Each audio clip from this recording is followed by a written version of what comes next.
আসসালামু আলাইকুম। সম্মানিত কৃষি উদ্যোক্তা ভাইরা, বেগুনের গাছে প্রধান সমস্যাগুলোর মধ্যে একটি হচ্ছে এই যে মোজাইক ভাইরাস হয়ে যাওয়া। তো এই মোজাইক ভাইরাস বহনকারী কিছু পোকা আছে, সেগুলো হচ্ছে শোষক পোকা। সেগুলোর নাম হচ্ছে সাদামাছি, মাকড়, থ্রিপস।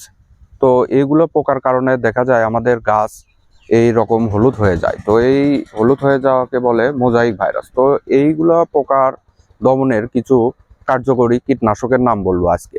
তো এদের ভিতর হচ্ছে মবেন্টা বায়ের কোম্পানির, এটা সাদামাছির জন্য খুবই উপকারী একটি কীটনাশক। এছাড়াও আছে সিনজেন্টা কোম্পানির পেগাসাস। আর মাকড় এবং থ্রিপসের জন্য আপনারা ব্যবহার করবেন হেকেম বাংলাদেশ লিমিটেড কোম্পানির ডাইমেনশন।